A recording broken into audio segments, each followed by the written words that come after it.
Hey guys, welcome to Munich and welcome to once again a secret location. We're a few months before the official unveil of this car. This is the brand new BMW iX3. I'm not going to speak too much today because I have here with me Oliver Heilmer, the head of design for this car.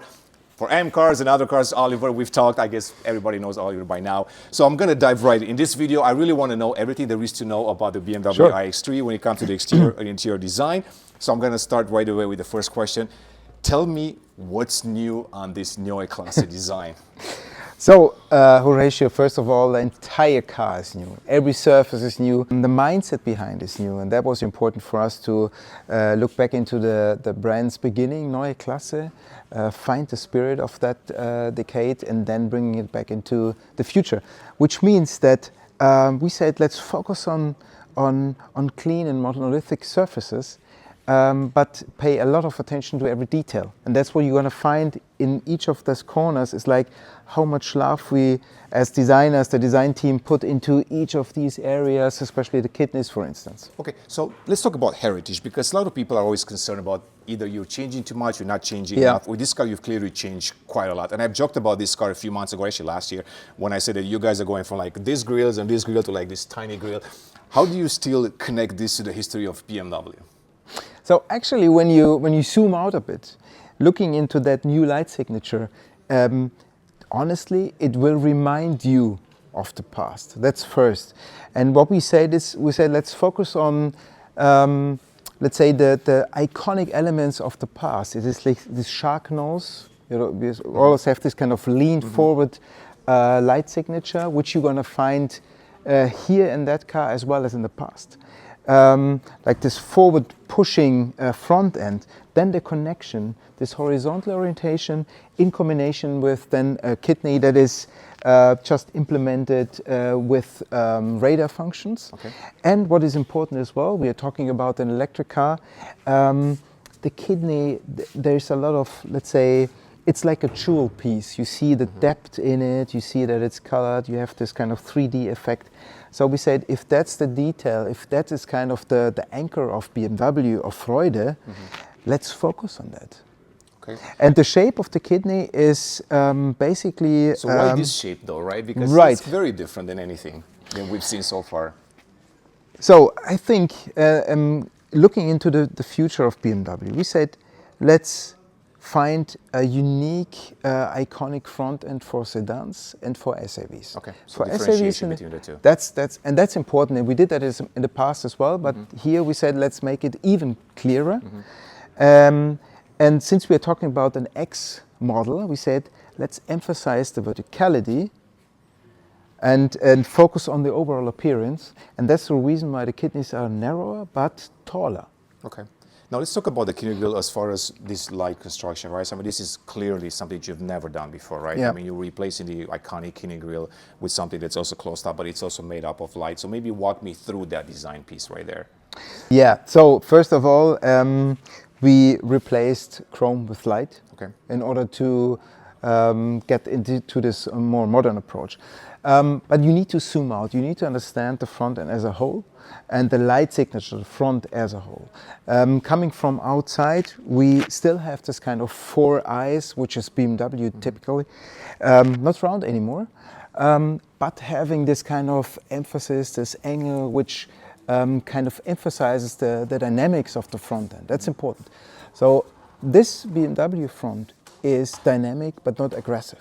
Okay. That is important. What we did as well is, and you find it, you see it here, we found a connection from the headlights. You don't see a partition between headlight and kidney necessarily anymore, or no body color. So it's one piece, it's one monolithic element.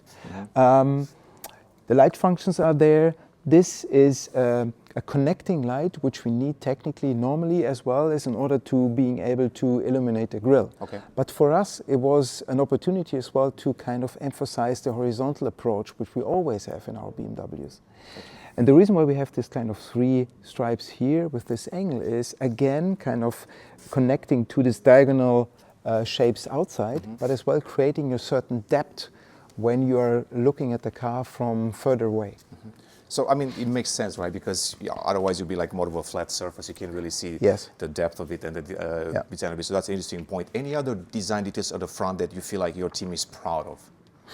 Well, believe it or not, the team were paying a lot of attention to our BMW logo. And people didn't see it yet, but it's actually Right. a brand new interpretation of the logo. So maybe walk me through that as well, because it looks actually, especially from this angle, it looks quite modern, quite cool. So the approach here was to not to jump too far away from that what we have today from a BMW perspective, but again, from the mindset of keeping the heritage, but gaining way more precision. And this was, let's say, the task as well for the logo. And that's what you're going to find here. First of all, coming from outside, there's still the chrome. Outside the chrome ring, the BMW letter, way more precise. We do have this black insert with this kind of really nice shiny pattern that normally you're going to find just in watches, for instance, like really, really precise. Then the center, the blue, the white part, as close as possible. It's a new technology that we were using there, and it's still flat. That's but important. You can actually feel the ridges of it. You a little feel bit. it, and that's what you need to feel, right? It's not just one printed piece of metal or something. So a lot of attention even to that BMW logo, which you're going to find then in every future model as well. Gotcha. Now, I look at the hood, right, and I see all these creases running across, and we've seen this interpretation many times over the years. Sometimes you go with a more aggressive crease, like towards the middle, then you go with this, like on the side. Maybe tell me about the design history here on this one. So, when you compare it with some pictures from the BMW Neue Klasse, what was really kind of outstanding at that time is that crease, what you find here. Even from further away, it was important as well in the past to gain a certain kind of presence. And again, it helps a lot for us in the iX3 to have this presence in the front approaching the car, and it kind of reminds us as well to the past. This center area, that crease, we say that we want to celebrate the BMW way more in the future. And it's something that developed further step by step. Something that you will find you see in the front, but as well you will find it in the rear of the car. And now, because I spend so much time with you guys, with your design team, now I'm starting to see things that I haven't seen before. But I guess even when I look at the angle of that crease, somehow connects to the light right there. So that one right there, and I also see the the hood cutout kind of connects with that as well. So is that symmetry? Is that true, or I'm just?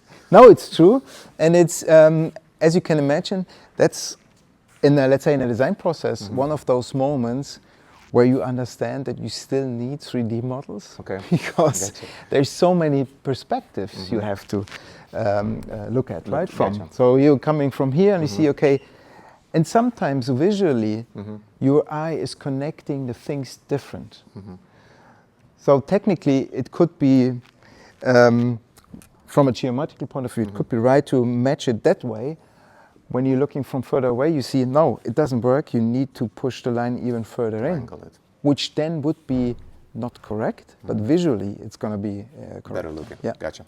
Okay, so now maybe let's turn the car sideways, and then we'll talk about the design there. Then we'll do one more flip, and we're going to take at the rear end. Are there any similarities to the BMW X3 G45 when it comes to the side view? Like as far as creases, because I see the shape is different clearly, but the creases somewhat points out to the G45 as well. First of all, we are talking about the BMW X3. This one is the iX3.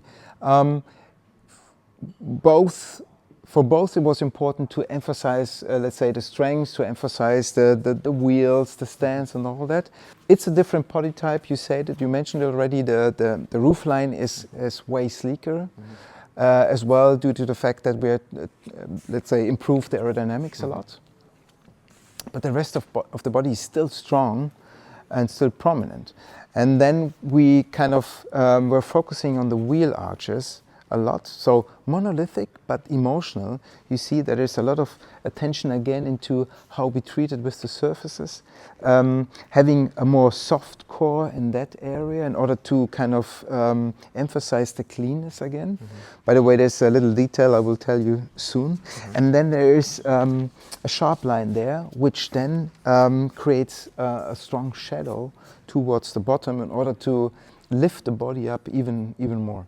You said that you went with this more coupe shape because of aerodynamic reasons, right? Yeah. And I just talked to an engineer and he said that the headroom inside is really not compromised compared to the G45, so that's always good. Yep. And I'm assuming that's the reason why, and it's more of a technical thing, but I guess that's why they did a fixed sunroof as well, not retractable, so you kind of gain that additional headroom.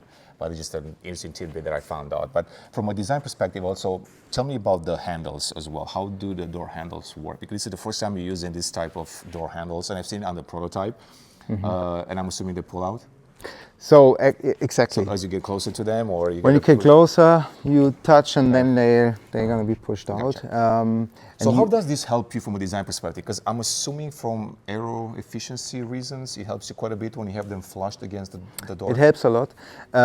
First of all, as I mentioned, you know, the approach was having something really clean, really monolithic. It always helps to have something that is then, when the car is driving, it's retracted, you're not disturbed by that. Then, if you have a fixed handle, normally, the thing is that you have to cut out a lot, whether on both sides or on the lower area, in order to grab the handle properly. So, as well in terms of ergonomics, it's way better the way as it is now, since they are retractable, because you just grab into.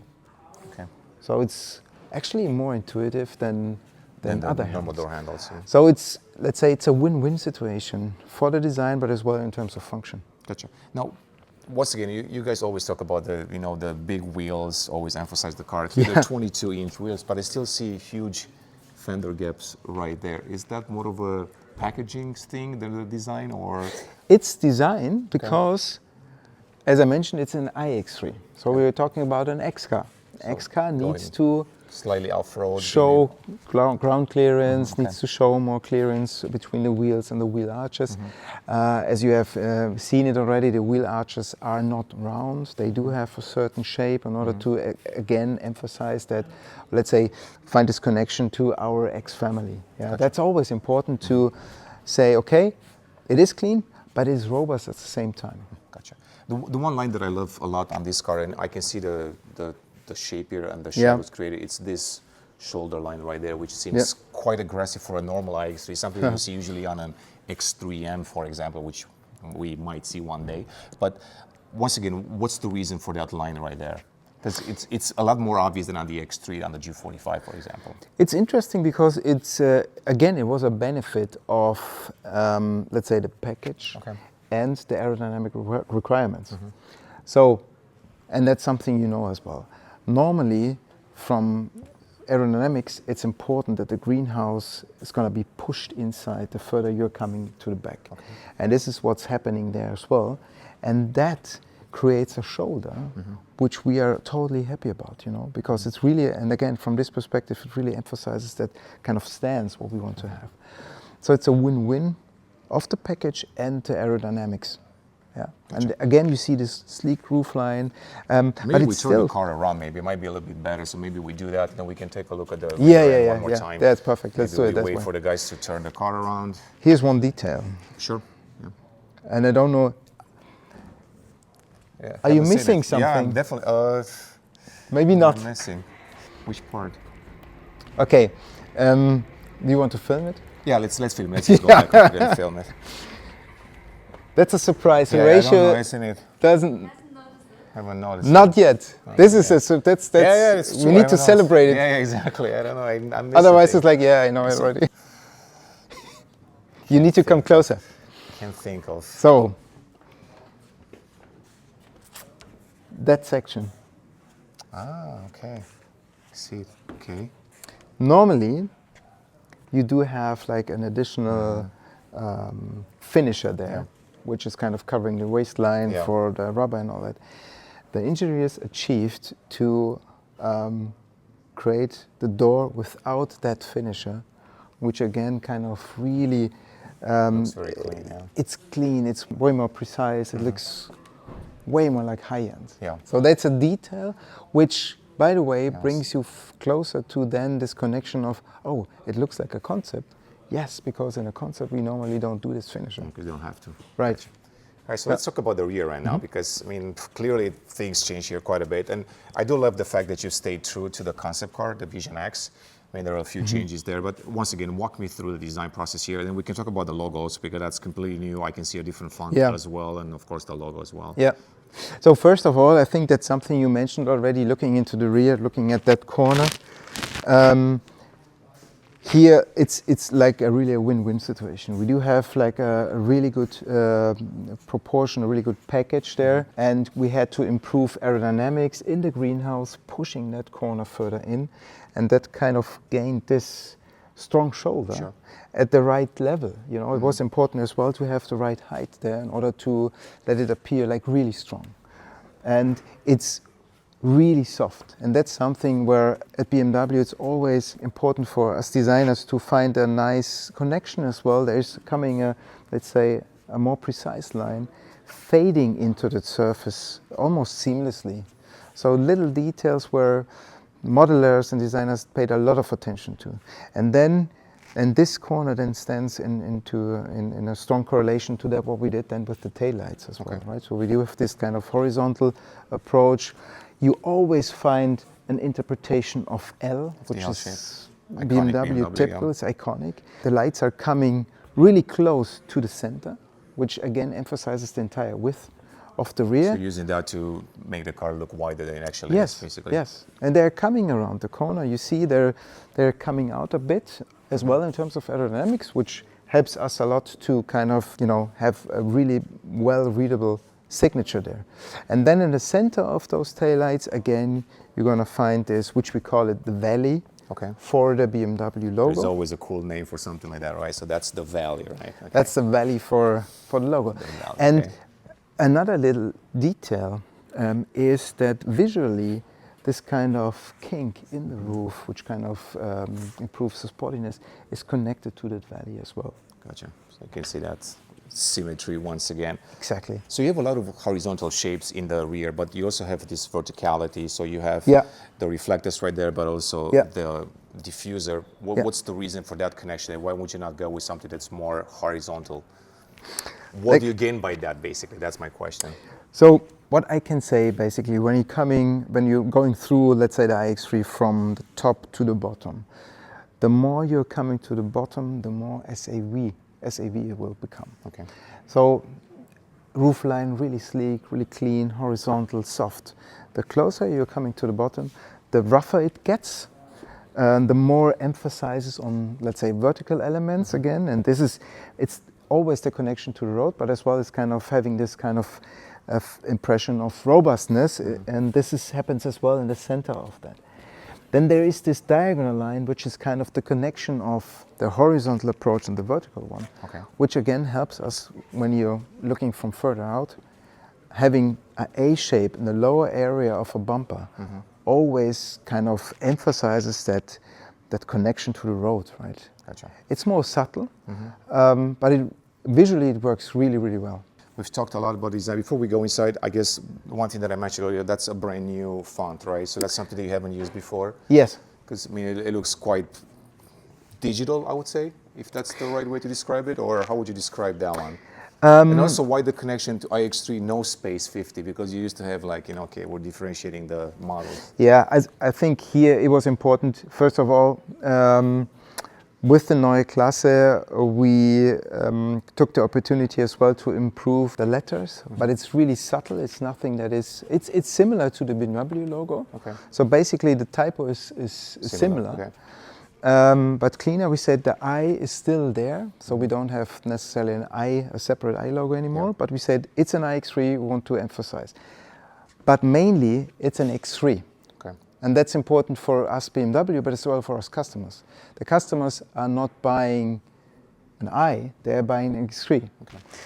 And that's the reason as well why it's bigger than in that case, the differentiation or the engine type, so to say. That's a lot better than the M240i Grand Coupe because you emphasize the M2 too much.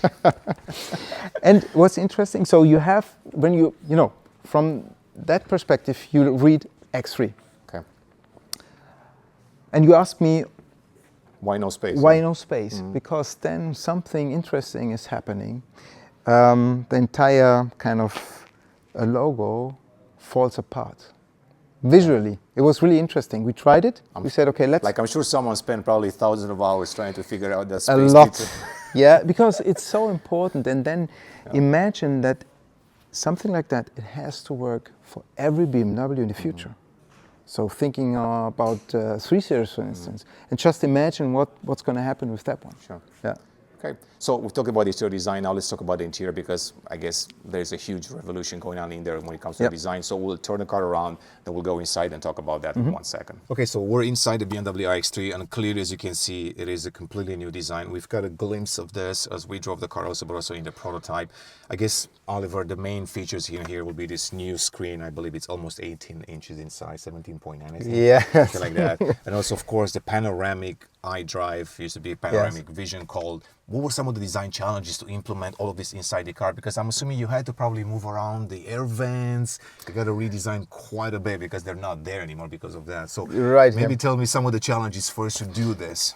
So first of all, we had a big chance. Since we are talking about a new architecture, we said, okay, let's build around the panoramic iDrive. That was important. So we knew already at that time that how much space we're going to need inside or underneath. And it was quite tricky for the engineers as well to kind of restructure every kind of mounting bar and all that to place the monitors at the right position. And that step by step helped us to understand the proportions. It actually helped us in terms of gaining more lightweight into the dashboard because it's slightly longer, but it's lower. Yeah, and that's what we wanted to achieve. We wanted to achieve, as I mentioned, an airy cabin. We didn't want to have, let's say, a classic cockpit in that sense. Focusing in that, what's important for us, BMW customers, driving, not having too many black displays, a monitor in the center which is lean to the driver, that's all. And the rest, as a driver, you should get a feeling about, let's say, the materials, the light on the dash. You see a lot of light there. You should feel more comfortable. Yeah? It's a BMW cockpit, but it's as well kind of becoming more a living room than for our customers. Gotcha. I mean, the one thing that people are talking about today, and I know there are 2 different variants of, so maybe we should start with that. So the 2 different wheels, we only see one here today. We have a round shape with the typical spokes, actually kind of typical you have here at 4 and 6, I believe, from the prototype. But you also have this brand new shape, flat bottom and top, and this, which people think it's weird in many ways because, you don't know exactly which way the steering wheel is. I mean, likely you have that. But tell me, why did you go with this design? Clearly, I understand the idea that you don't have a digital display behind the steering wheel, so you don't really need to show the space there. Yeah. But any other reason why you went with that? Any other design perspective? So first of all, again, it was driven from ergonomics, driving ergonomics. Okay. So we started with how you're gonna grab that steering wheel. That's the best position anyways, right? So normally it's important to have your thumbs at 3 and 9 o'clock. That's what important. And this in combination of the knowledge that we are pushing our instrument cluster into the windscreen gave us the opportunity to handle the spokes differently in order to gain more space here. Okay. The reason why it is flattened in the top is again the panoramic vision. Okay. So you have a you're not blocking clear view, exactly.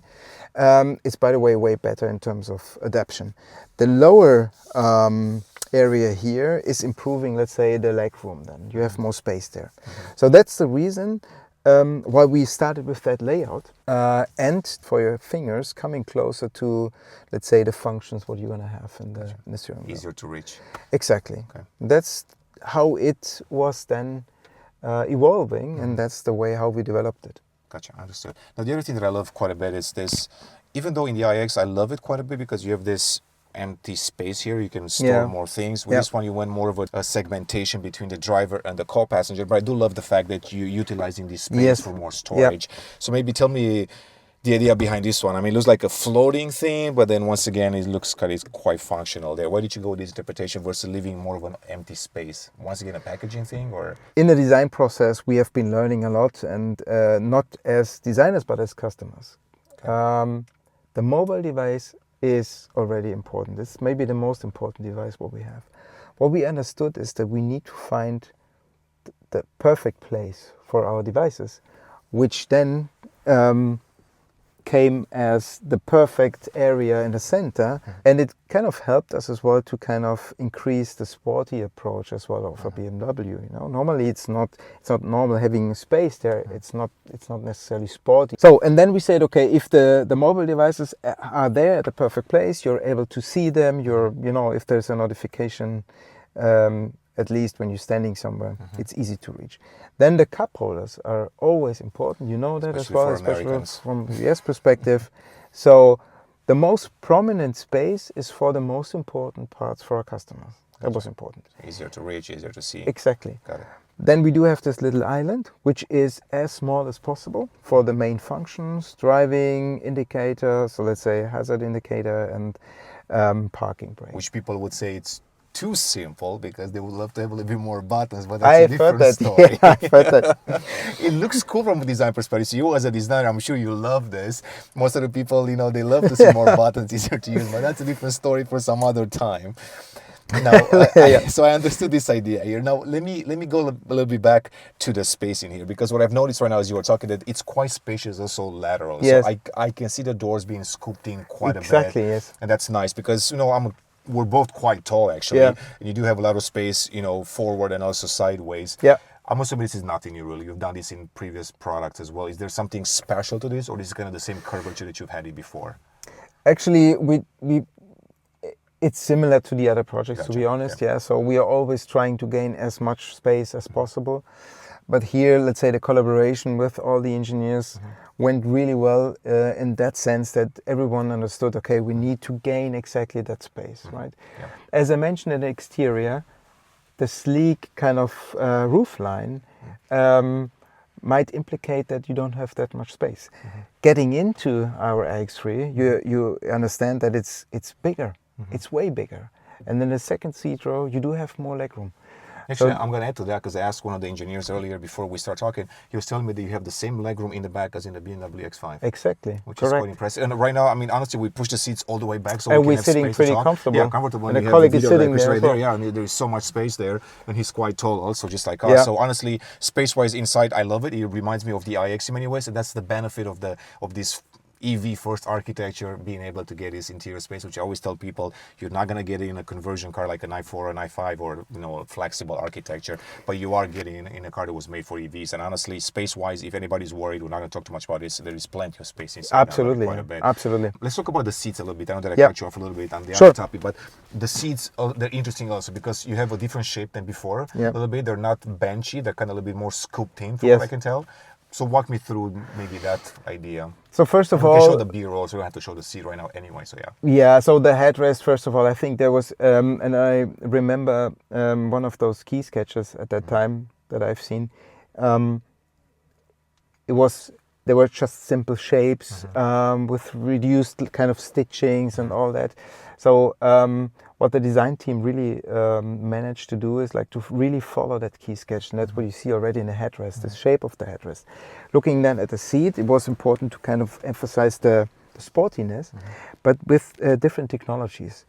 So there's some areas where, let's say, the material is pulled back, but not in a traditional way. So you really see like this kind of, we call it Abhefter in German, which pulls the material back in order to create this kind of hollow. Gotcha. So in order to give you this side support there, you really see it and you feel it, that's important. And then it's a clear partition between the upper area for the shoulder and the lower area. The upper area, you have this focus with this kind of piping there, which then customers, we have different color and material program. There's always this differentiation between the upper area and the lower area. In the lower area, you're going to find this kind of pattern that allows you, as a human being, to breathe, right, for your skin. And the center and the lower area, first of all, they are really comfortable. That's something you might have imagined already. So but you can extend them, right? They're fixed. There is no extension. they're fixed, Okay.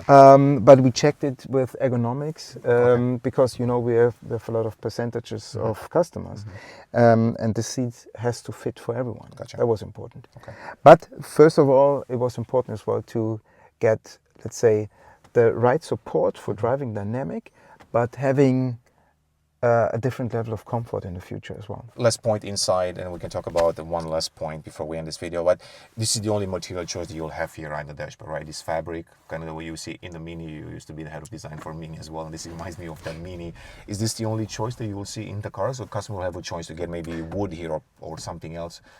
So the customer will have the chance to choose from different materials. Okay, so it's not just fabric. You have. So it's fabric in different colors, but you can have as well a different material there. Perfect. That'll be the Not first question. necessarily wood, because it's not a classic kind of decor trim. Gotcha. But it depends on the trim you're going to choose. So if you're going with a more sporty approach, you're going to have a different material there. Got it. Okay, perfect. So that's a variety we're going to offer the customers. The digital white is, let's say, the most modern approach. And the fabric is interesting in two senses. First of all, you touched it already. It's really soft, which is important, Reminds me you know. of Mini for sure. Really comfy. And it's illuminated. So there's You can see through illumination through. How do you adjust the vents on this one? The vents It's direction? electrified. So you're going into the menu, Okay, so go through the menu. and then you can choose. So you choose it from there. immediately see the, let's say, how the airflow is going, and you're just adjusting it with your display then. Okay, so due to lack of time, we're not going to go over, I mean, there's so many details, we have a chance to talk about this, Yeah. but we're going to use some B-roll to talk about the frunk. So the car Yep. comes with a front, Exactly. trunk, frunk, as people call it. It's about 58 liters, it's waterproof, all of that. Yeah. Why did you include that now? Customer feedback? Actually, first of all, we had a chance, you know, as I mentioned, new architecture, new approach. We said there's a big chance to integrate the frunk, and that's what we took as a chance. And then, as well, in terms of usability, the frunk is important for things that you might not need necessarily every day. Yeah. And they might disturb you in the trunk when you're traveling with your suitcases and your bags. Then you do have an additional space for everything else, like cables or winters, everything you need for the winter time, for instance. Yeah. Gotcha. Okay, well, thank you for the details. I'm going to add one more thing because I'm not sure you're going to have time to add in a different video, but I'm going to talk about the specs quickly about this one. So iX3 50, this one 470 horsepower, 0 to 60 in about 4.9 seconds, 800 kilometers of range, WLTP, about 400 miles on the EPA, 900 kilometers on the Chinese cycles. I think I covered that. Trunk space, about 580 liters, similar to the regular X3. Charging from 10 to 80%, about 560 kilometers WLTP, if I remember everything, in 21 minutes. Exactly. You get about 350 kilometers WLTP in 10 minutes. Right. 800 volts architecture. More than that. More than that, okay. Bi-directional, so you can charge from the car as well. 108 kilowatts hour battery in this one. Yeah. So I knew that I'm going to have to remember that one. And oh yeah, one other thing, it's about 4.5 centimeters, a little bit higher from the ground than the regular X3. If I remember that, we talk about the Very space. good. You see, there's Wow, so many it's things I impressive. remember in just a few minutes. Two motor in this one. There'll be several variants. It starts in Europe in March next year, 68,900 euros, I think. There will be a base variant around 60,000 euros. If I remember everything from Very good. earlier today. That's that. US, it's coming in summer 2026. Different markets will have a different rollout. There is a long wheelbase version built in China as well. NA6, I can tell you that, even though BMW wouldn't tell you that. This is called NA5. And I guess we'll have a chance to drive this one later this year, and we can talk more about the driving dynamics, even though I drove the car in Miramar and it was fantastic. Really, the driving experience was better than I expected. I was equally impressed with with this car as an M car. Honestly, I was trying to drift and do all that. It was fun. So I'm not worried about driving dynamics anymore, but clearly we'll talk about the efficiency and range. But hopefully you enjoy this. Oliver, thank you so much. We'll talk about this car, so many other. Yeah, absolutely. We'll have so many other changes, IAA, maybe the drive of the car, all of that. So we can talk more about details on the design. But as always, a pleasure seeing you. A pleasure As well. having me. Thank you. And we'll see you next time. Looking forward Thank to you.